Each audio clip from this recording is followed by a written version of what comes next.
Her day starts at 3:45 in the morning. Not when the sun rises. Before the sun even exists. Because in this house, comfort has a schedule, and she is the one who makes it happen. Lydia Mae Carter is 16 years old, and she is already tired in a way most people will never understand. She doesn't wake up. She comes out of exhaustion. Her body never fully rests. It just pauses until the next command. She sleeps on the floor, a thin mattress, stuffed with straw that's long since flattened. Two other women share the same space, their bodies close enough that turning in your sleep means touching someone else. There is no privacy, no space that belongs to her, no door that locks. And that matters more than anything, because anyone can walk in, at any time, for any reason. She moves carefully as she stands, every movement controlled, every sound reduced. Because in this house, noise can become punishment. She dresses in the dark. No candle, no mirror, just memory. Then she begins the fires. Heavy logs stacked one by one. Kitchen first, then the dining room, then the upstairs chambers. Each fireplace must be ready before the family even opens their eyes. The flames catch slowly. Then suddenly, they don't. They roar, and the heat builds. By the time the sky starts to lighten, the kitchen already feels like a furnace, over 110 degrees, and the day hasn't even started yet. Then comes breakfast. Not a simple meal, a performance. Everything must be perfect. Biscuits made from scratch, eggs cooked exactly right, salted meat sliced thin, coffee brewed without bitterness. The table is arranged with precision, forks aligned, plates centered, cloth smooth without a single crease. Because the mistress will inspect. She always inspects. And she is looking for something to be wrong. If she finds it, Lydia pays for it. The family sits. They eat. Lydia stands against the wall, silent, still, invisible, but always seen. She watches them eat food she woke up to make, food she cannot touch. Her meal comes later, cold, quick, standing, maybe scraps, if there are any.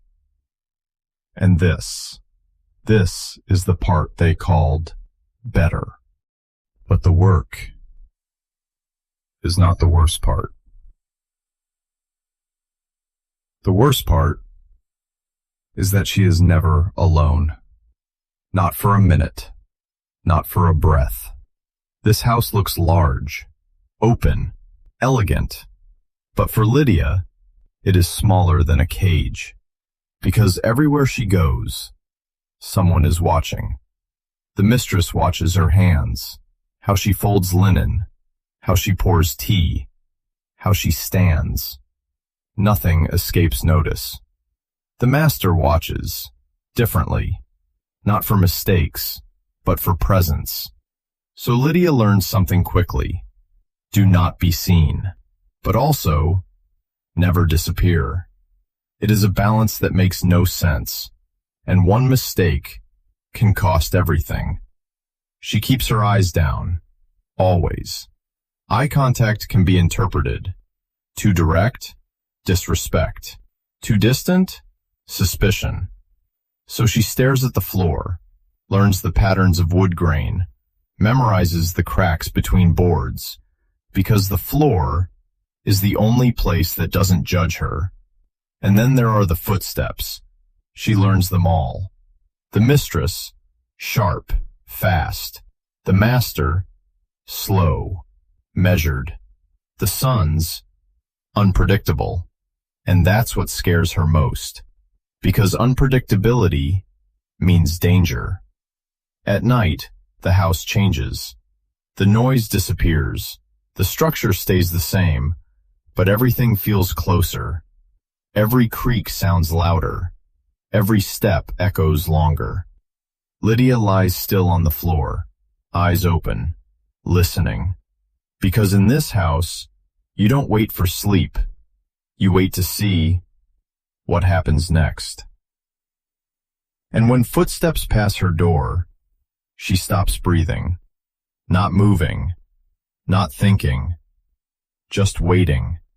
Because survival here is not strength.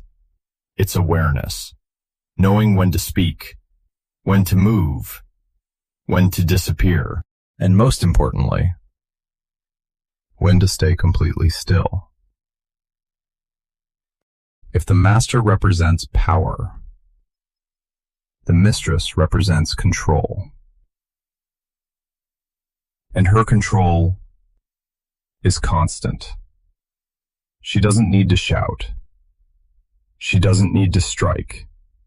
Not always.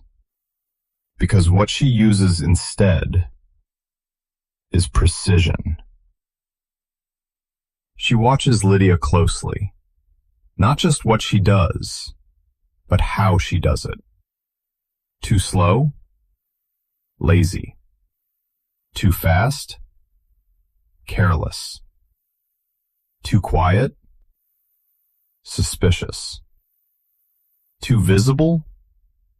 Inappropriate. There is no correct way to exist, only ways to fail. And Lydia learns this, day by day. The corrections never stop. Stand straighter. Not like that. Again. No, again. Each word small, but together, they build something heavy. Something that settles inside her. She begins to second-guess everything. How she walks, how she speaks, how she breathes, even how she thinks. Because thinking wrong feels dangerous. And then something changes. The mistress doesn't just correct her anymore. She compares her. Why can't you be like Sarah? She does it properly. She understands her place. And just like that, division begins. Not loud, not obvious, but effective. Because now Lydia isn't just working. She's competing. For approval that doesn't exist. For safety that never comes. And slowly, she begins to shrink. Not physically, but inside. Her voice becomes quieter, her movements smaller, her presence lighter. Until one day, she realizes something. She is easier to manage when she is less herself. And that is exactly the point. Now let's talk about something deeper. Something they almost never tell you. Children. Because Lydia is 16, and in this world, that's old enough. Old enough to work. Old enough to be controlled. Old enough to lose everything. If she has a child one day, that child will not sleep beside her, will not grow up in her arms, will not even belong to her. Because Lydia lives in the big house, and her child will be sent to the quarters, raised by someone else, seen in passing, if she's lucky. Think about that. You wake up every day inside someone else's house. You cook their food. You clean their rooms. You raise their children. But your own child grows up without you. And here's where it breaks you. The white children love you. They run to you when they cry.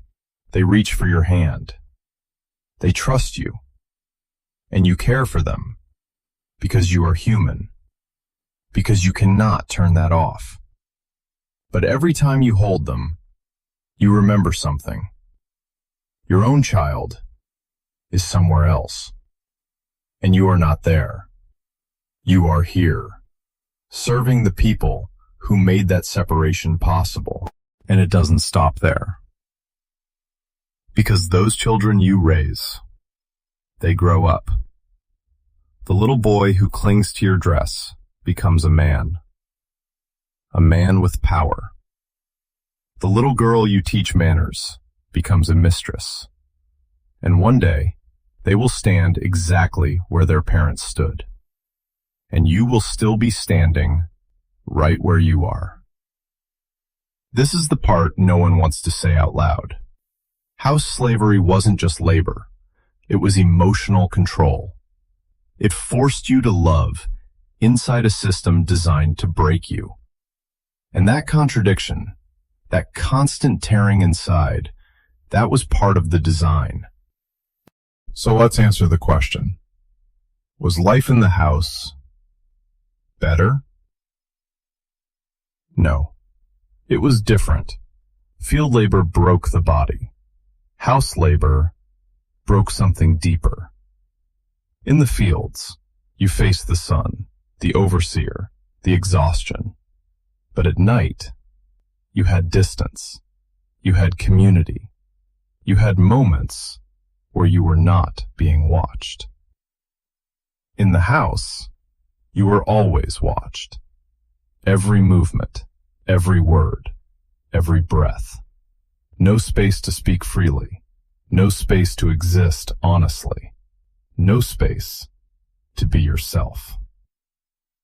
That's not privilege. That's control. And yet, even here, they resisted. Not loudly, not in ways history always records, but in small ways, in survival, in quiet defiance, in learning things they were never meant to learn, in remembering who they were, even when everything around them said they were nothing. That's the truth about the house. It wasn't softer. It was closer. Closer to power. Closer to control. Closer to danger. So the next time you hear someone say, "They had it better in the house," you know what to say.